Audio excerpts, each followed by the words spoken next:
Et salut à tous, c'est Alastor. Bon cette semaine, un nouvel épisode de mes jeux de l'été, le troisième épisode, peut-être le dernier, ça dépendra, j'en ferai peut-être un cours en septembre avant l'arrivée de l'automne, on verra bien. Donc cette semaine, on va traiter de FF15, la Royal Edition.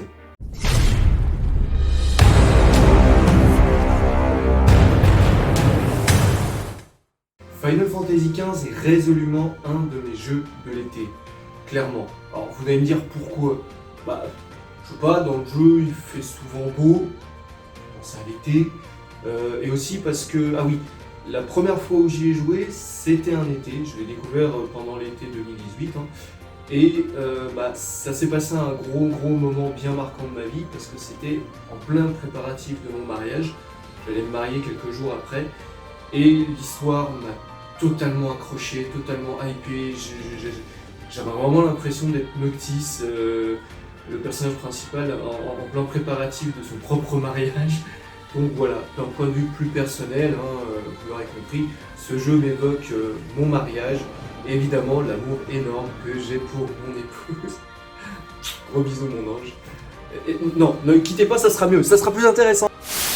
Final Fantasy XV a été, à tort ou à raison, beaucoup critiqué, mais il a également été beaucoup aimé par énormément de joueurs, autant pour ses qualités que ses défauts.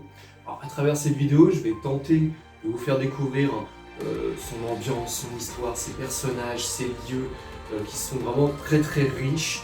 En tout cas, dans certains domaines, c'est très riche. Dans d'autres, vous verrez que ça l'est un peu moins, mais ça, on en parlera plus tard.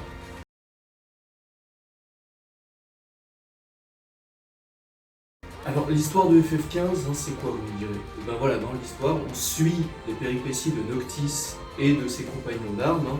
Alors là, quand le jeu commence, ils viennent de partir du royaume du Lucis, et plus précisément de Insomnia, la capitale, afin de célébrer le mariage du prince Noctis avec son amoureuse d'enfance, la dame Lunafreya, magnifique dame Lunafreya de Tenebrae.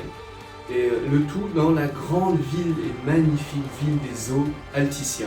Alors qu'ils se préparent à prendre un bateau qui les emmènera jusqu'à leur destination, nos héros apprennent une nouvelle extrêmement tragique. Leur royaume, le royaume du Lucis, et plus précisément leur capitale Insomnia, a été attaqué par traîtrise par le royaume du Niflheim, avec qui ils étaient normalement en négociation. Et en fin de compte, l'enjeu de les négociations, c'était le mariage du prince Noctis et de dame Lunafreya. Mais bon, Niflheim, il a dit fuck off, nous on a nos trucs, on a notre vision des choses, on vous emmerde. Et de ça, il en résulte que donc, la ville d'Insomnia a été ravagée. Le cristal divin qui sert à protéger magiquement la ville par une espèce d'énorme bouclier a été volé. Et le roi Régis, roi du Lucis, père de Noctis, a lui-même été assassiné. Donc vraiment là, c'est la grosse panade, la grosse gifle dans la gueule pour le prince Noctis qui, lui, se préparait à son mariage. La nuit dernière, la cérémonie du traité a viré au chaos.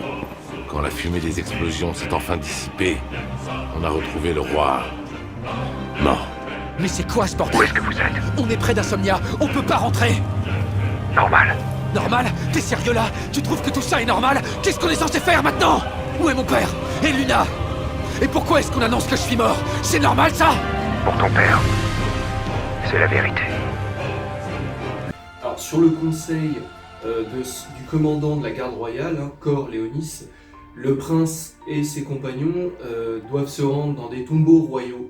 C'est des tombeaux d'anciens rois du Lucis qui ont vécu pendant des siècles et des siècles et qui sont dispatchés un peu partout dans le monde de FF15, où il doit trouver des armes ancestrales et magiques afin de l'aider à reprendre son royaume, à reprendre son trône et à retrouver et délivrer son amour.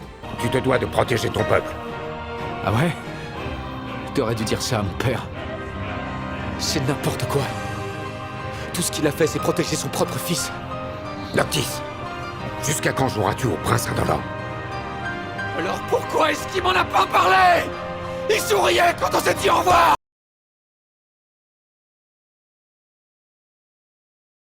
Bon, on va commencer direct par les choses qui fâchent.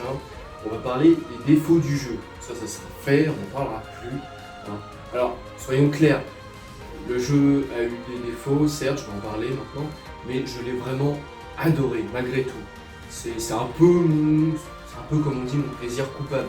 Et tu vas dire à d'autres gens, ce qui m'est arrivé, hein, moi j'ai adoré FF15, franchement j'ai kiffé l'ambiance, les personnages, etc., etc.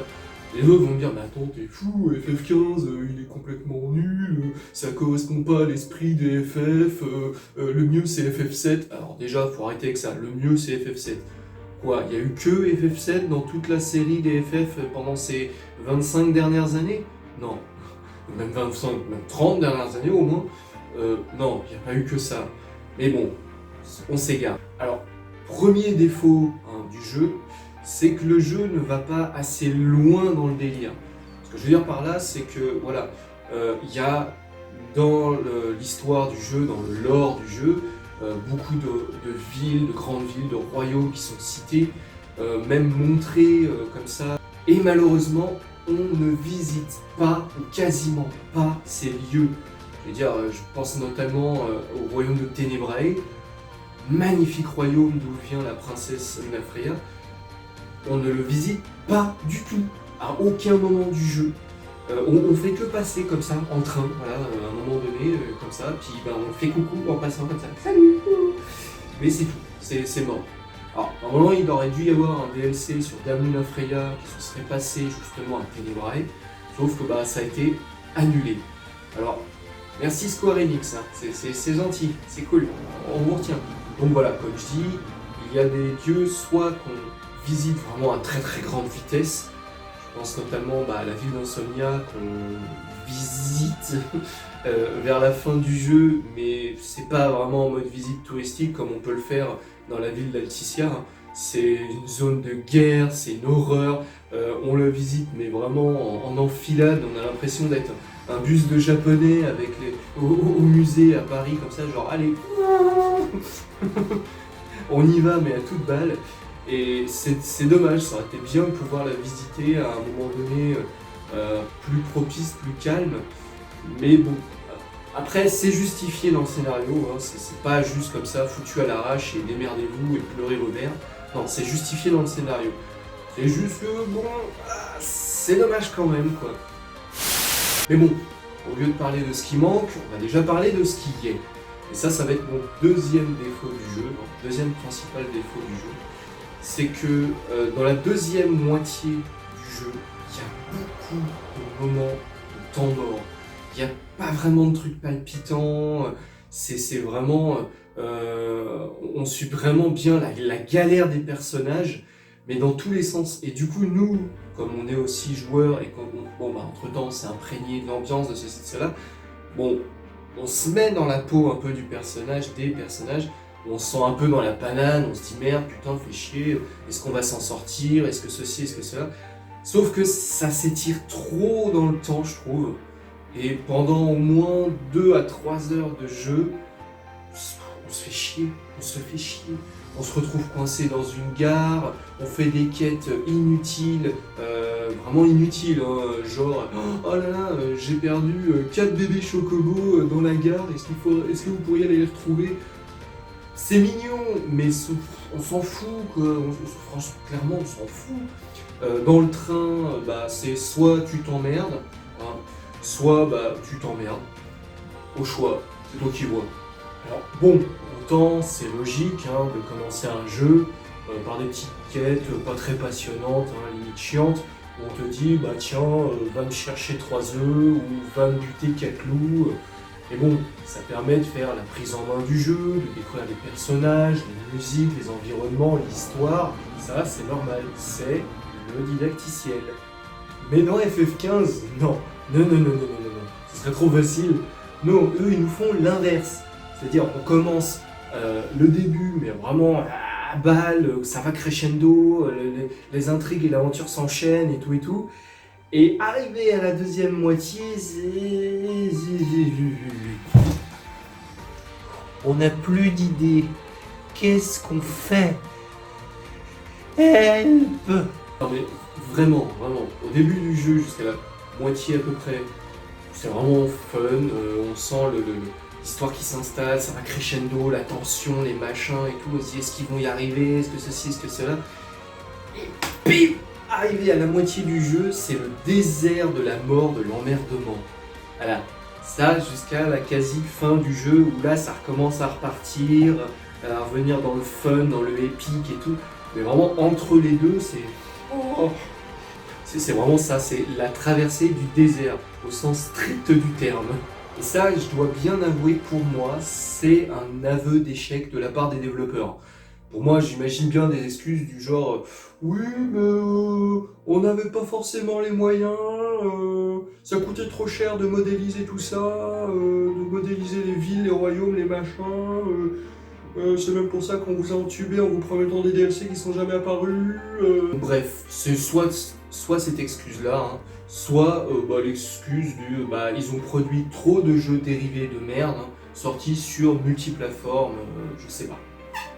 Bon, après, je vais me faire l'avocat du diable, hein, mais ils se sont peut-être dit, oui, si on met tous les royaumes, cités, les grandes villes, les machins, les trucs, les gens vont trop aller dedans, ils vont se perdre dans leur découverte, dans leur ceci, dans leur cela, et ils vont plus s'intéresser à l'histoire principale. Donc pour vraiment rester accroché à l'histoire principale, on supprime tout ça, on met, bon certes, un moment chiant et tout, mais au moins ça reste bien collé à l'histoire principale et tout s'enchaîne bien et voilà. D'un côté je peux comprendre, mais d'un autre c'est franchement dommage, c'est franchement dommage. Surtout, voilà, comme je dis, si vous vous renseignez sur le jeu, sur l'or, etc., vous allez regretter, vous allez franchement regretter, vous dire merde, pourquoi ils ont pas mis ça? C'était beau, surtout qu'à la base, comme je dis, ils l'avaient promis dans des DLC, ils avaient dit voilà, dans le jeu principal, ça n'y sera pas, certes, mais via les DLC, on va apporter plus de trucs, et normalement, il aurait dû y avoir 8 DLC. 8, ça fait beaucoup, on est d'accord, mais bon. Sur les 8, il n'y en a eu que 4. Mais bon, ça, on en reparlera après. Donc, je sais, je râle, hein, d'accord, ok. Mais je vous rassure, il n'y a pas que des mauvaises choses. Hein. J'ai préféré aborder ce sujet direct, hein, un peu comme un pansement qu'on arrache d'un coup, histoire de vous débarrasser de ça, pour aborder les choses plus cool, plus positives après. Donc voilà, on va aborder ça maintenant.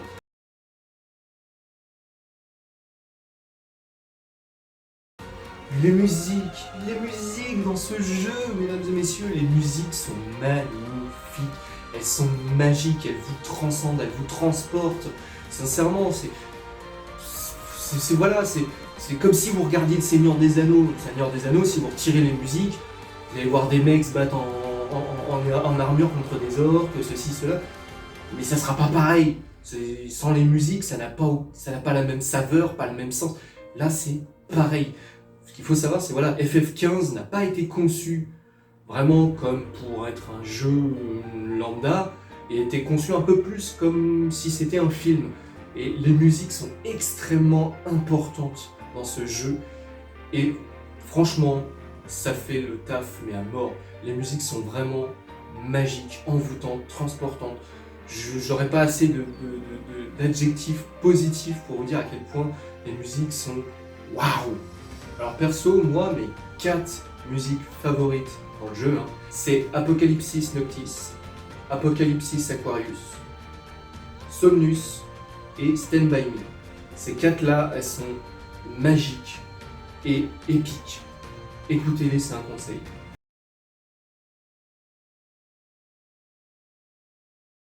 Alors, une autre richesse et une autre force de FF15, ce sont ces personnages.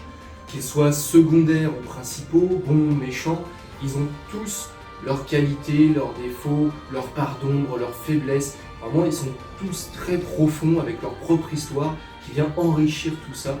Et voilà, même certains personnages secondaires qu'on va croiser que vite fait dans le jeu, ils ont un petit truc, c'est pas juste salut, je suis PNJ numéro 502, tu peux aller me faire ça et puis 2 secondes après, merci, salut, au revoir.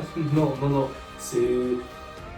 Bon, je dis pas, il y a des quêtes FedEx, certes, mais voilà, même visuellement, ils te balancent un truc, ils essayent de te véhiculer un message. C'est pas genre, limite, le personnage tout terne, tout dégueulasse, tout... salut. Non, franchement, les personnages sont vraiment hauts en couleur, tant par leur tenue que leur charisme, leur manière d'être, de se déplacer, de parler. C'est vraiment un très très gros plus de ce jeu, c'est les personnages. Alors du côté des gentils, hein, oui, j'ai fait un classement gentil, méchant, etc. Alors, du côté des gentils, évidemment, on a le prince Noctis, hein, c'est le héros. On a Gladio, son garde du corps. Ignis, qui est son chauffeur et son cuisinier. Pronto, qui est le meilleur ami du prince et photographe. On a la magnifique Dame Luna Freya, princesse de Ténébrae, qui est également oracle, faut le savoir.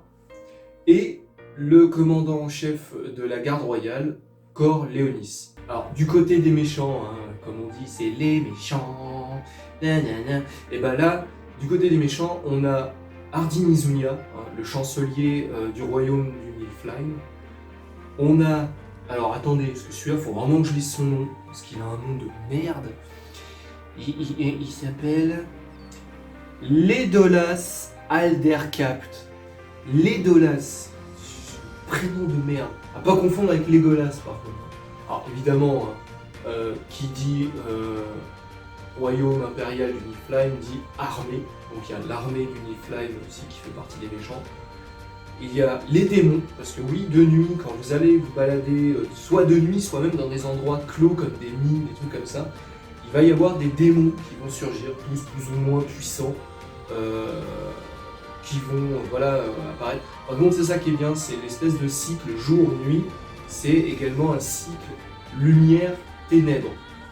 Voilà.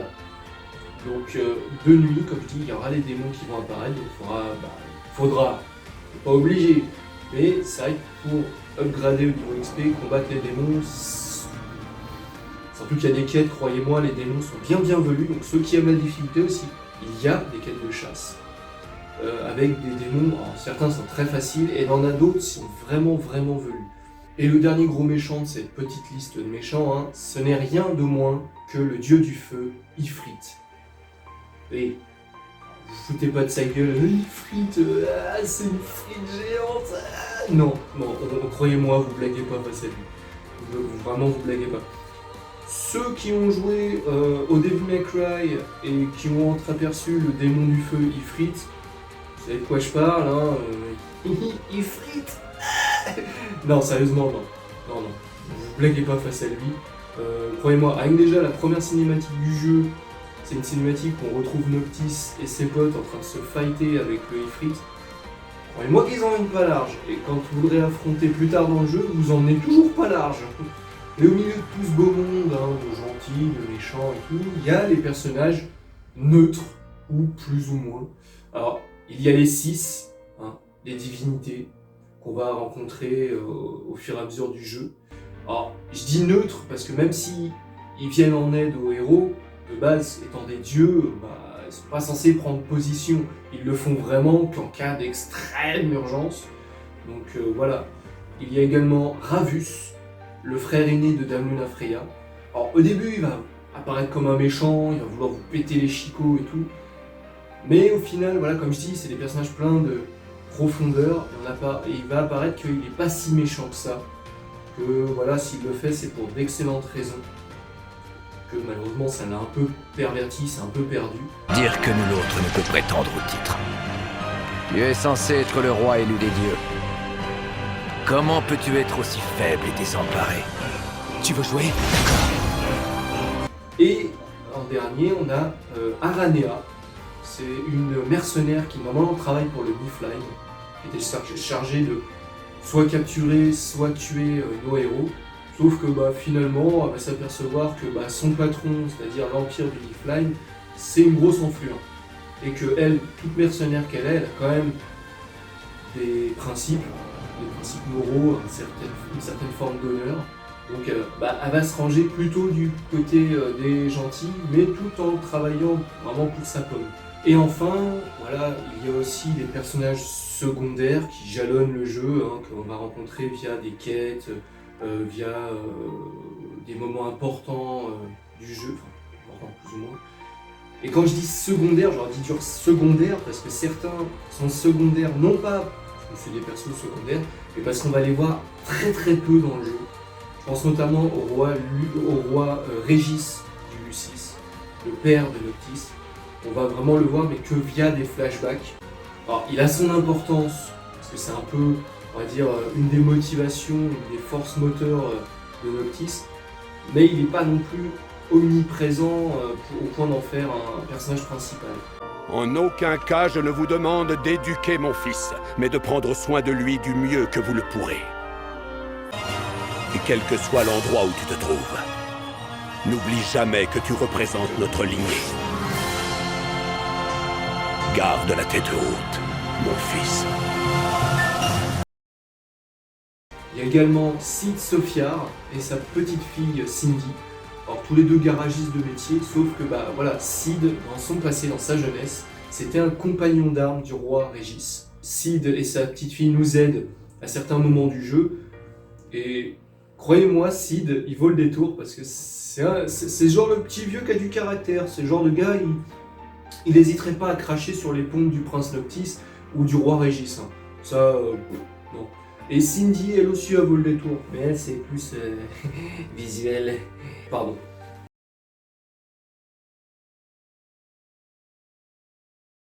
Alors voilà, on va attaquer la partie des DLC. Hein.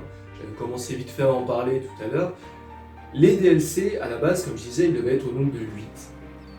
Il y avait les 4 qu'on a déjà, c'est-à-dire un épisode sur Ignis, un épisode sur Ponto, un épisode sur Gladio, et un épisode sur Ardyn Izunia, hein, l'un des méchants du jeu, le chancelier du Niflheim. Et les deux plus importants pour moi, qui vraiment apportent quelque chose, c'est l'épisode d'Ignis. Parce que déjà, ça nous permet de voir un moment clé du jeu, mais vu par lui-même. On se rend compte qu'il y a un moment donné où le groupe va se retrouver un peu séparé pendant une bataille importante. Bon, dans la version principale du jeu, évidemment, on suit Noctis, hein, donc on a la vision de Noctis. Mais dans ce DLC-là, on va avoir la vision de Ignis qui lui sera de son côté, qui va mener son combat de son côté. Et du coup, ça va permettre d'avoir vraiment une vue d'ensemble de cette fameuse bataille, de ce fameux moment clé du jeu. Et le deuxième DLC important que je vous conseille, mais vraiment, c'est l'épisode de Ardyn Izunia, le chancelier du Niflheim, hein, l'un des méchants du jeu. Je vous le conseille vraiment, pourquoi ? Parce que vous allez en apprendre beaucoup plus sur ce personnage. Vous allez en apprendre évidemment, et notamment sur son passé, et sur du coup les motivations qu'il a à être le méchant, à faire ce qu'il a envie de faire, à mettre ses plans en exécution, pourquoi, voilà, du comment de tout ça. Alors, ça va apporter plus de profondeur et plus de charisme au personnage de Ardyn, même si déjà il est déjà bien profond niveau personnalité et putain charismatiquement c'est un soleil noir. C'est le mec, il apparaît, il t'éblouit. Donc non, franchement, faites cet épisode si vous avez l'occasion de mettre la main sur le jeu. Vous en reviendrez pas, vous regretterez vraiment pas. Donc bon, là je vous ai parlé de 4 DLC. Je vous ai dit qu'il y en avait 8, donc il en reste 4, sauf que les 4 autres, hein, comme je vous ai dit tout à l'heure, in the baba, merci Square Enix, hein, on n'en verra jamais la queue d'un. Et c'est dommage parce que, voilà, comme je dis, il y en a un, il devait traiter de Dame Lunafreya, sa vie, son passé, etc. Et ça devait nous mettre dans le royaume de Tenebrae qu'on aurait pu visiter. Et un autre sur... je crois que c'était le passé de Noctis ou du roi Régis. Et on devait enfin visiter Insomnia. Sauf que pareil. Et les deux autres, alors là par contre c'est un peu flou. Hein, quant à savoir ce que c'est, on n'a jamais trop su. Mais voilà, toujours est-il qu'on est passé à côté de 4 autres DLC. Et bon.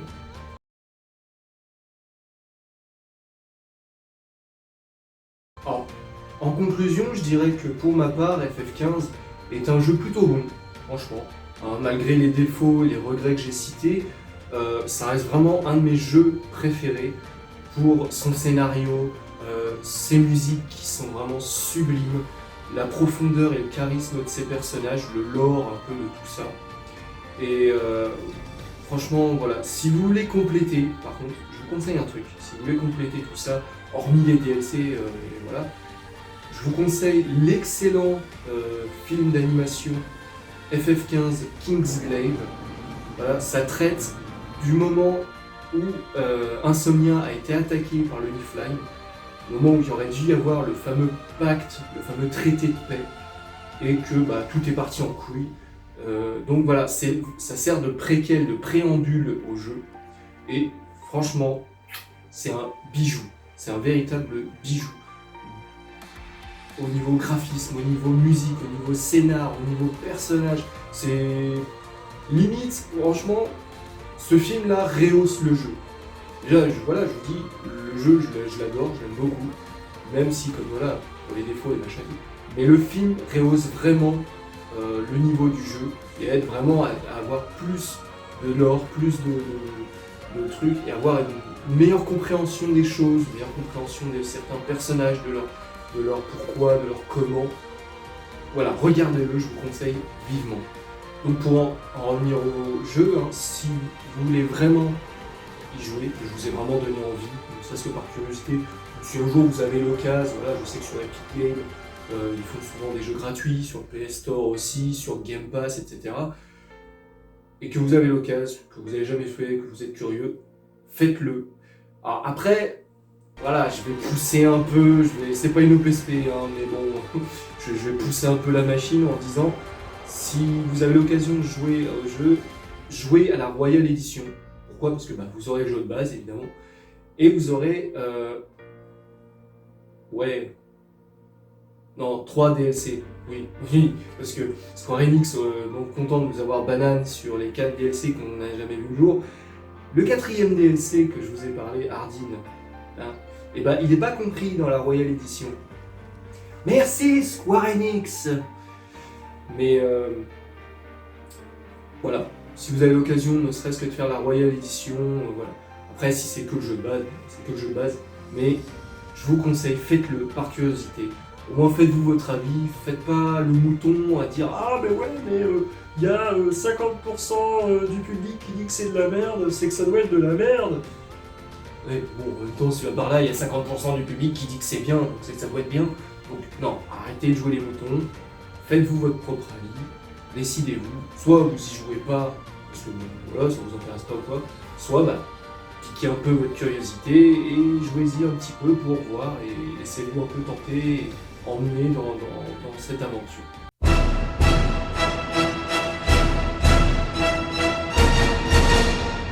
Bon voilà mes petits bichons, je suis bien content d'avoir pu partager cette 3e édition de mes jeux de l'été avec vous.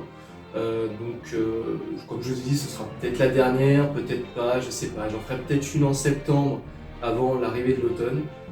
C'est vous qui me dites, voilà, dans les commentaires, vous me dites si ça vous a plu, si vous voulez en avoir un 4e volet ou pas, voilà. En tout cas, moi, voilà, j'ai adoré essayer de vous faire découvrir l'ambiance, le lore, l'histoire, les personnages de ce jeu. J'espère que j'ai réussi un peu à vous convaincre, un peu à vous faire voyager, à vous faire imprégner de toute cette aura. Moi en tout cas, voilà, comme je vous dis, c'est vraiment clairement un de mes jeux préférés. Et évidemment, c'est un de mes jeux de l'été. J'y joue tous les étés, tous les ans depuis 2018. Et je continuerai jusqu'à ce que j'en sois lassé ou que je trouve d'autres jeux. Parce qu'il y a d'autres jeux que je sais vous montrer, mais dans l'avenir, il y a certainement d'autres jeux. Pas forcément jouer tout le temps au même. Mais voilà, FF15, c'est un gros coup de cœur personnel. J'en ai pas honte, clairement pas. Donc, ceux qui disent oui, t'as des goûts de chiottes ou pas, écoutez, si vous voulez, j'ai des goûts de chiottes, ça vous arrange de penser ça. Mais bon, chacun ses goûts, comme on dit. En tout cas, n'hésitez pas à me dire dans les commentaires si ma vidéo vous a plu. Et évidemment, si parmi vous, certains ont déjà eu une expérience avec Final Fantasy XV, que ce soit avec le jeu de base, les extensions, le film, etc., n'hésitez pas à me faire partager votre expérience, j'en serais ravi. Je serais ravi de discuter de ça avec vous, parce que franchement, c'est un jeu que j'aime beaucoup, avec lesquels j'aime beaucoup discuter avec ceux qui ont déjà fait, même ceux qui n'ont pas aimé. Voilà, je vais pas non plus vous latter pour dire « Ah, j'aime pas, ta gueule, c'est un bon jeu !» Non. clairement pas. Je suis très très ouvert d'esprit. N'hésitez surtout pas. En attendant, je vous fais des gros bisous. Passez un excellent week-end et je vous dis à la semaine prochaine dans la Star Universe. Salut!